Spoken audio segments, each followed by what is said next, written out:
Hello, ladies and gentlemen. Welcome back to another episode here on African Confessions. The following story that you're going to be listening to, it comes from a translation of a message that I received, and the translation of that message, it reads like this. Hello, how are you? You can call me Aya. I am a woman, and I really enjoy it when a man goes behind my back. If you know what I mean, wink wink, sim too. That is what I enjoy the most in this world. I love it when a man treats me rough in bed. So Aya is not my real name. Post for me is anonymous. I am 30 years now, but for the past 7 years, I've been living a very comfortable, a very good life. So the first guy that I had was a white guy. Like my mom, she was working as a domestic worker for this other white family. Whoever knew that the husband had feelings for him to sleep with a woman using sim too, so he was just nervous to tell the wife since she was all Miss Independent and stuff. Then there was a time when my mom told me that her bosses, they wanted to go on a vacation, so they wanted her to clean like the whole house. So I was called over, and when I went there, my job was that I was supposed to clean the windows. When I was busy cleaning the window, the white guy, he started following me around like he wanted to show me how to properly clean the windows. You know, white people, what they are like, the way that they do their stuff is different from us. So he followed me. When we were at this other window, which was in the corner, he watched his wife going indoors. The guy, that was when he grabbed me, like he grabbed me and he kissed me violently, and somehow I really enjoyed it and I liked it so much, and I kissed him back. That was when he told me that he wanted more of me. I started dating that white guy. He then introduced me to what they call anal sex, and it's so nice. It was really nice even the first time, even though it was painful. So the guy, he introduced me to a soft life, and from that day going onwards, I never wanted to date someone that was broke, for I know the side effects of dating a broke guy. You will always walk around with an old wig, without your nice makeup, no nails, nothing, just a broke you, such that when you are walking around, people can just be able to read your brokenness like an open books. But later on in life, I then did something that I never thought that I will never do. I sacrificed my own mother to become this slave queen that I am today. Yeah, angeko normal, but let me tell you my whole story. Grew up in Umlazi. My mom was a so-called prayer warrior, like the kind who can fast for the whole year and tell you that God will provide. I used to say, you are not fasting, but you are just running away from the fact that we do not have food at all. We used to eat pap and water. I hated being poor. Poor is not nice. Poverty, it is a disease. I used to go to school wearing torn socks, as beautiful as I was, whilst there were girls from yellow houses that had nice phones, even phones that were so brand new. Ngakula rage.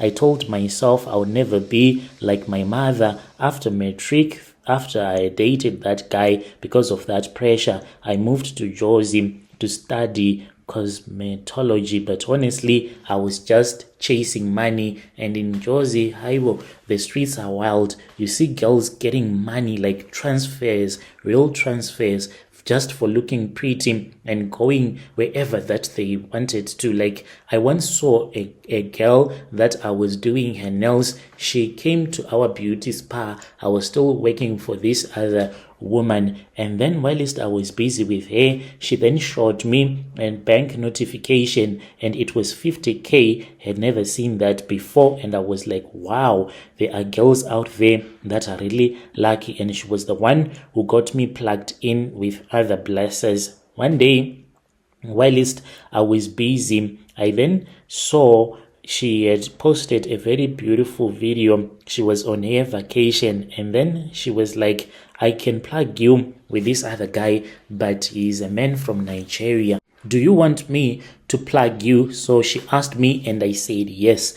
Then she sent me a link. I started scrolling on Instagram, and then I saw that the guy indeed was a prophet. I'll just call him Prophet Ize. And these people, they were worshiping him. They were like, thank you for changing my life. Papa, you are really great. Ngasho mina cha, I need this as him. I DM'd him even though he knew that I was going to send him a message. Within hours, I got a reply. It was an apology that he was busy. My friend had told him about me. He told me that even though he was a man of God, but he said my destiny was being blocked by my mother's prayers. I laughed at first because that is not what I wanted from him. I just wanted love and money. He then said, your mother fasted to close your womb. You must offer something as a seed. That is what is going to help you. So I was like, what kind of a dude is this? My friend has told me that he is into slay queens, but here he is telling me all about prayer, the prayers of Nehemiah. Who the hell is that to me? I just want money. So me and this guy, we started talking. He spent 7 days. He was ignoring me until I sent him a voice note. I said, what am I supposed to do now? Should I just delete you and block you? He was like, no, not yet. He told me that we were supposed to meet at Hillbro. And I was like, Hillbro? No, I don't want to go to that place. But anyway, I went there. The guy, he was waiting for me. And then we slept together. Like there was this other small shop. At the back of that shop, I saw that there were some traditional healers that were helping people. But what I saw, they were doing some Okutwala rituals. So there was a curtain that was dividing the room. We just went on the other side of the curtain. And he made me to lie down naked on a reed mat. He came and then I looked at his manhood. It was red with blood and he slept with me. After that, that was when I woke up the next morning to a notification 150k had been deposited to me. Sender Anonymous Kingdom Ministries. I was like, wow. From there on, my life started changing fast. I started glowing and I was looking really nice. And then he told me that ours was an open relationship. Whenever he was around in South Africa, that is when he would want my body as his sacrifice. And then I was told that there is a condition. Each and every year, I have to renew my covenant with a blood ritual. So it is not about sacrifices only. To tell you the truth, I am a slave, a spiritual slave to this Nigerian fake prophet. He has so many followers in all of his social media accounts, and people, they like him like they are blinded spiritually by him. He even had to sacrifice a blind person. After he had sacrificed that blind person, they buried that person whilst he was facing downwards. So each and every person that starts to follow that prophet, they become spiritually blind, and then they will start to follow that blind man. And there is a lot of gross stuff here. You think that it is nice all the time. Nah, it's not. Sometimes it gets mad weird. Once I had to sleep with a Nigerian fake prophet again, passed around, who kept his dog in his room and asked me to lick its forehead wound. He said that it was a prophetic thing. I said, hi, Suka, but I did it anyway. He paid me 80k. Another time I was told to drink blood mixed with Dom Perignon. It tasted like rotten beetroot. But the next day, I got a booking to host in Ghana. It was a nice thing. I went there and my friends just thought that it was me making money on TikTok, but they did not know that I was going to see another ritualist in Ghana. I now have some spirits that follow me. Uyangizwa.